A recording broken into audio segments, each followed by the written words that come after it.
একটি দুঃখের সংবাদ, জাতীয় ইমাম সাহেব আমাদের আপনাদের সুপরিচিত লন্ডন প্রবাসী তারেক ভাইয়ের এক নেতা যুবদল নেতাকে কুপিয়ে হত্যা করা হয়েছে। পরবর্তীতে তার বাড়ি আগুন দিয়ে ফুরিয়ে ফেলা হয়েছে। ধানমন্ডি 32-এ ভাঙা হয়েছে, ধানমন্ডি 32-এ আগুন দেওয়া হয়েছে।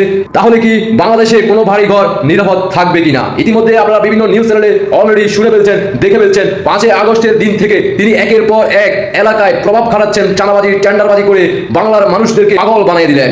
ইতিমধ্যে বাংলার সাধারণ জনগণ ভাইকে মানে চাঁদাবাজ বিএনপির এই যুবদল নেতাকে কুপিয়ে হত্যা করে তার বাড়িতে আগুন ধরিয়ে দিলেন। আসুন আমরা শুনে আসি বিস্তারিত জাতীয় ইমাম সাহেবের নেতা যুবদলের কর্মীর কি অবস্থা। তাই দেশবাসীকে একটু দেখার সুযোগ করে দিবেন, বাংলার মানুষ দেখুক, সবাই জানুক। চাঁপাইনবাবগঞ্জ শিবগঞ্জ উপজেলার নয়ালা ভাঙ্গা নয়ন বয়স 32 নামে এক যুবদল কর্মীকে কুপিয়ে হত্যা করেছেন আরেক চাঁদাবাজ। বিষয়টি নিশ্চিত করেছেন জেলা পুলিশের কাসিম ফিরোজ।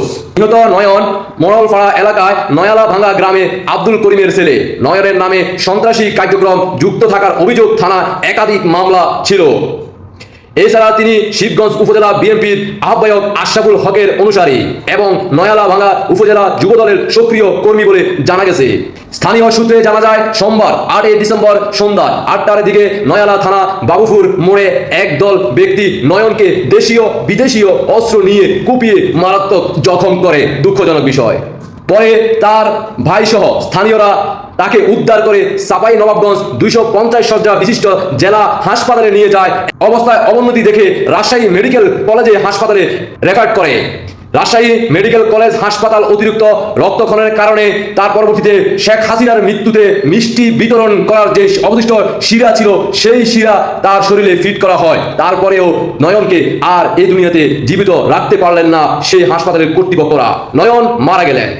এদিকে নয়নকে কুপিয়ে জখমের পর তার বাড়িতে আগুন দিয়েছেন স্থানীয় প্রতিপক্ষ, যারা তাকে কোফাইলেন। তাদের ভাষ্য অনুযায়ী নয়ন শেখ হাসিনার মিষ্টি বিতরণ করলেন, কিন্তু সেই শিরা তার শরীরে ফিট করার পরেও কেন সে বাঁচল না, তার জন্য তার বাড়ি ঘর আগুন দিয়ে ফুরিয়ে ফেলা হয়েছে।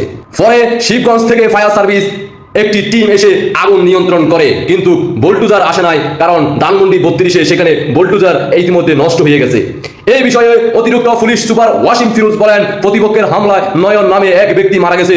আধিপত্য বিস্তারের কারণে তাকে হত্যা করা হয়েছে। বিষয়টি ইতিমধ্যে নিশ্চিত করা হয়েছে। 5 আগস্টের পর থেকে বেপরোয়া তিনি চাঁদাবাজি টেন্ডারবাজির সাথে যুক্ত হওয়ার কারণে, প্রতিপক্ষ ভাগে কম হওয়ার কারণে তাকে হত্যা করা হয়। ইতিমধ্যে পুলিশ সুপার বিষয়টি নিশ্চিত করেছে।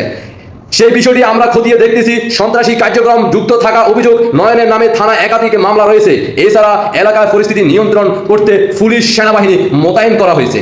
এদিকে পুলিশ আরো জানান, আপনাদের সুপরিচিত জাতীয় ইমাম সাহেব তারেক রহমান লন্ডন প্রবাসী তারেক ভাইকে ফোন দিয়ে যা বিষয়টি নিশ্চিত করা হয়। প্রতিপক্ষ যারা এখন পালিয়ে আছে তাদেরকে ধরিয়ে দেওয়ার জন্য আপনাদের সুপরিচিত তারেক ভাইকে নির্দেশনা দেওয়া হয়েছে, আপনি একটু সহযোগিতা করুন, আমরা আসামিদেরকে খুঁজে পাচ্ছি না। জয় বাংলার সৈনিক ভাই ও বোনেরা, দেশে প্রবাসে এই মুহূর্তে যারা বাংলাদেশকে ধারণ করেন, আপনারা যারা আছেন সবাই চাই, পুলিশ ভাই ইতিমধ্যে পুলিশ সুপার ইতিমধ্যে পুরস্কারের বিতরণের ঘোষণা দিয়ে দিয়েছে। আপনার ঘরে যদি লুকিয়ে থাকে পুলিশ সুপারের কাছে তথ্য দিন, 349-এ ফোন দিয়ে ধরিয়ে দিন আর পুরস্কার জিতে নিন। পুরস্কারের অর্থ পেয়ে আপনি শান্তিতে বাংলাদেশে বসবাস করুন। ধন্যবাদ সবাইকে। জাতীয়তাবাদী জিন্দাবাদ, পাকিস্তান জিন্দাবাদ, ইনকলাব জিন্দাবাদ। হয়ে গেছে জয় বাংলা। মিষ্টি বিতরণ করবেন কিনা জানাতে পারেন কমেন্টে।